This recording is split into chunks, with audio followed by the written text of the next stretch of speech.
La correspondance de l'auteur de Sixtine, l'Antigide, atteste qu'il préfigurait par main aspect Paul Valéry, qui s'en est souvenu avec Monsieur Teste. On a été bluffé par l'édition de cette correspondance de Gourmont, 1858 à 1915.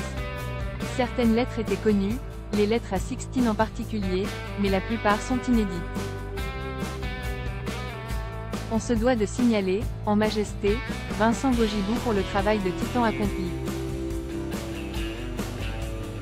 Non seulement collationner les lettres, les retrouver, les déchiffrer, mais son travail de notes sur chaque lettre, stupéfiant.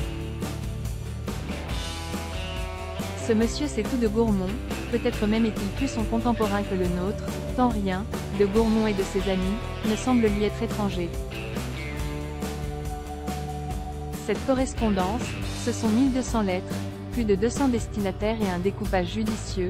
Année de jeunesse, 1867 à 1889, année symboliste, 1890 à 1899, maturité, 1900 à 1909, réclusion, Gourmont est défiguré par un lupus tuberculeux depuis le début des années 1890, et l'Amazone, Nathalie Clifford Barney, 1910 à 1915, Gourmont meurt à 57 ans, après avoir dirigé une multitude de revues, dont une, avec Jarry, l'Imagier, et publié une centaine de volumes. L'autre, contemporain capital, au fil de ses lettres, découvre l'amant délicat et l'ami généreux et attentif. On retrouve le Gourmont érudit, sollicité en son temps par les plus grandes revues internationales, aussi bien dans le monde latino-américain qu'en Europe, traité par Ezra Poundete.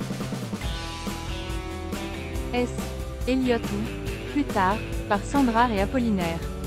On en veut un peu à Gide qui en fit un rival de choc, qui créa la NRF en partie pour faire concurrence et pièces au Mercure de France, la revue la plus associée au nom de Gourmont et dont il fut une des signatures les plus éminentes, avec Léoto, pendant presque 30 ans. Gide n'aimait pas Gourmont s'il le considérait. Point de tension, Gourmont était du côté de la raison, de l'esprit, de l'intelligence et de la quête de vérité, fut-elle contradictoire, mais Gourmont revendique, comme Baudelaire, le droit de se contredire. Et Gide, du côté de l'art, de la littérature et de la beauté. Et la postérité a éclipsé l'autre, contemporain capital, qu'était Gourmont.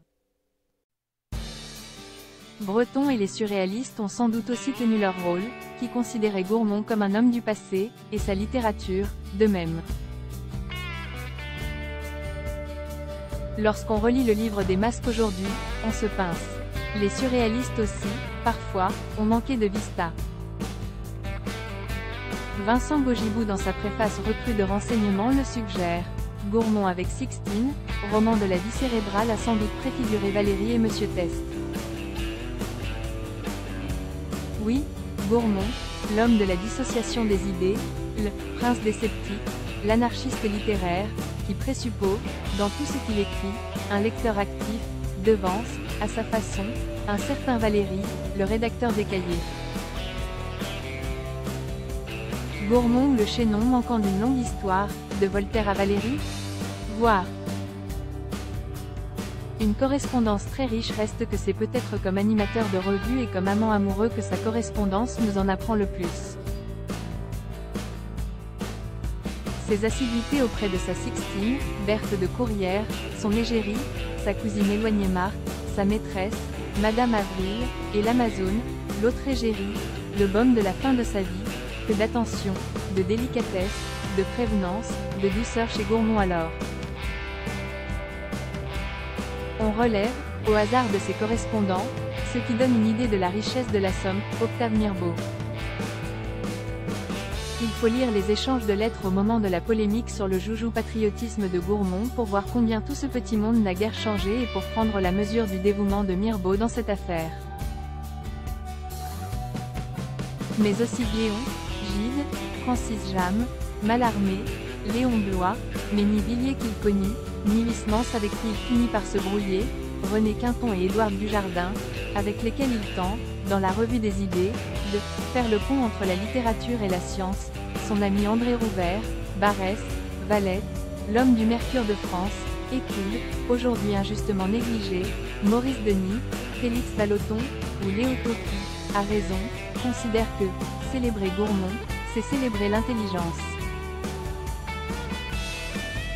Sachons gré à Vincent Gogibou et aux éditions du Cendre d'y avoir contribué, avec une témérité et une audace qui obligent.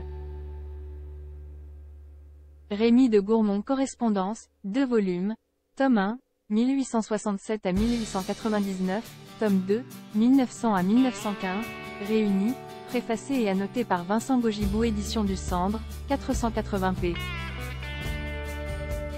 et 686p. Correspondance, tome 1, 1867 à 1899, price, 39,08 QZ et new available from 23,98 €. Correspondance, tome 2, 1900 à 1915, price, 43,10 UZ et new available from 37,37 € à lire aussi. Du même auteur abonné l'infréquentable Monsieur Gilles abonné Frédéric Becbédé. Bientôt on ne pourra plus écrire librement, Georges Bernanos, Monsieur Wynne, une agonie si contemporaine.